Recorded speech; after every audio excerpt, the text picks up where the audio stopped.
Now let's talk about attraction and love. Very important topic.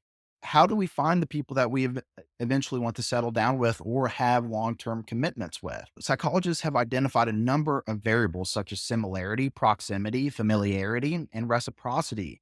With proximity, it's a physical nearness. So that's been found to be a significant factor in the development of relationships. Obviously, when you're around people more, you're more likely to have long term commitments to them and allows people the opportunity to get to know one another and discover similarities.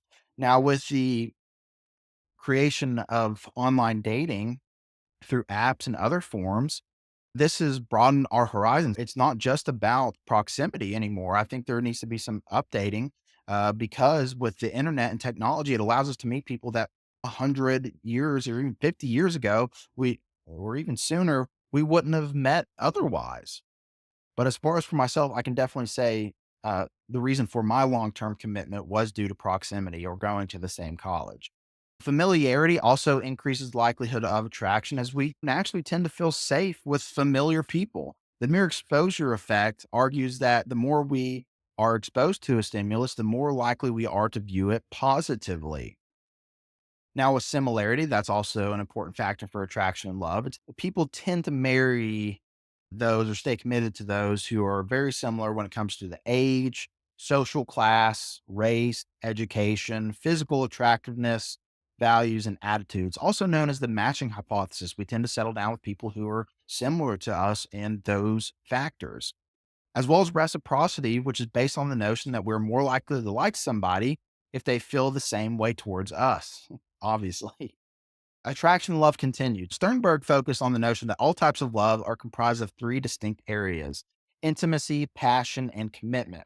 Intimacy includes caring, closeness, and emotional support. Passion is comprised of physiological and emotional arousal.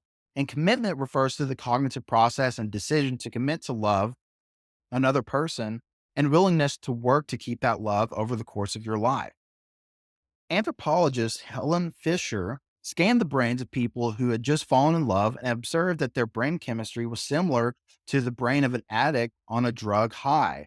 Of course, you've got all of those feel good chemicals circulating, such as dopamine and serotonin. So, that first fresh love and that initial or puppy dog phase, I guess you could call it, there's this all sorts of flood of dopamine and serotonin.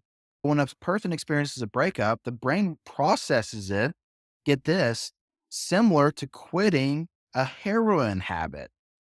That is an incredible insight. That is heartbreak. It isn't just psychologically and emotionally difficult, but we call it a heartbreak because there can be a physical response to it as well.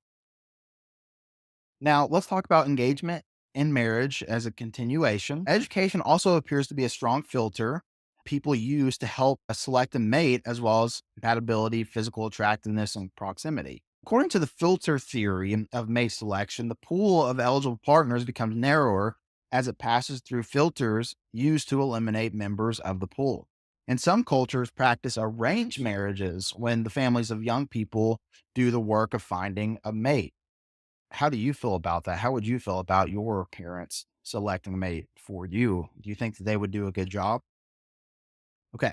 With parenting, families are increasingly postponing or not having children, as mentioned. As the age of first marriage has increased, so has the age at which people become parents. And this is due to a number of things: educational attainment, the economy, understanding of our longevity, things like that. And in previous classes, we've talked about the difference between authoritative versus authoritarian parents. You should be well versed with this, but just as a quick refresher, the authoritative parenting style is both demanding and supportive of the child. And demandingness really refers to the degree a parent controls a child's behavior. Authoritative parents are very much warm to the child. They provide those limits, those guidelines, and the key mark thing is that they allow you to utilize your voice when reflecting, or I would say arguing what it is that you ultimately want. You may not get what you want every single time, but they're at least willing to listen to your perspectives. Maybe you can increase that curfew by 15 to 30 minutes. Whereas your authoritarian parents, These parents are low in support and high in demandingness. I always say authoritarian equals dictatorial equals dictatorship. The parent tends to act like a dictator, my way or the highway. Now, again, parenting continued as a quick refresher. Your permissive parents, they are like the cool parents. They're high in support and low in demandingness. These parents tend to say yes to the child a lot in order to be their friend rather than their parent or their guide or authority figure, I should say.